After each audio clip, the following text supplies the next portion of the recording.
The recent US military strikes on small boats off the Venezuelan coast marks a dangerous escalation in America's decades-long war on drugs. Announced by President Donald Trump as precision hits against narco-terror vessels, the operations have already drawn regional condemnation and legal scrutiny. The administration insists these attacks are legitimate acts of defense and deterrence, part of a broader campaign to choke off the flow of cocaine and synthetic opioids into the United States.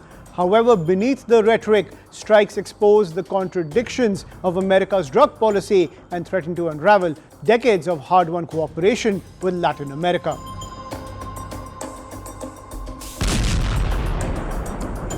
Without proof of contraband or confirmed cartel affiliations, these operations risk appearing extrajudicial, undermining the credibility of US counter-narcotics claims and alienating the very partners essential to their success.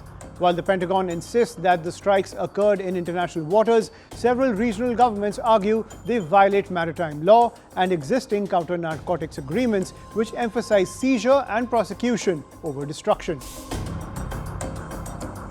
For the Trump administration, the logic appears simple: treat drug cartels like insurgents. American officials argue these networks often intertwined with Venezuela's ruling elite, and criminal militias like the Tren de Aragua qualify as non-state combatants under international law. By that reasoning, the United States can strike them anywhere, sea or land, without prior authorization.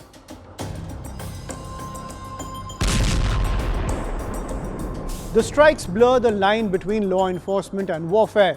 This militarized approach jeopardizes the intelligence sharing and joint task force structures painstakingly built with regional allies over decades.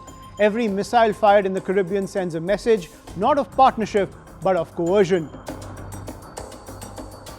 Across Latin America, the backlash has been swift. Even traditional allies like Colombia have voiced unease, fearing their citizens may become collateral victims.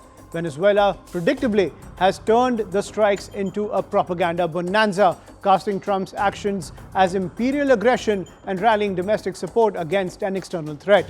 The result is a new geopolitical fault line, one that risks drawing neutral nations into alignment with US adversaries.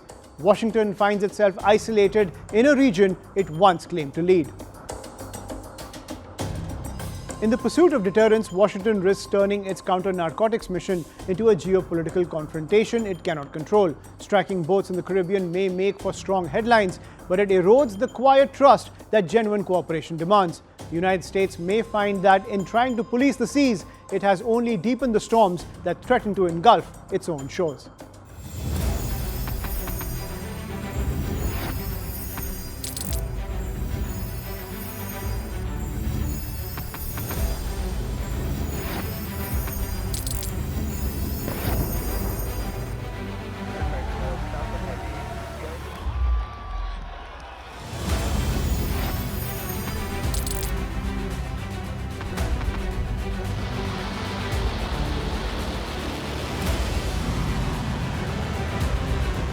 Been fighting so long and so hard that they don't know what the they're doing.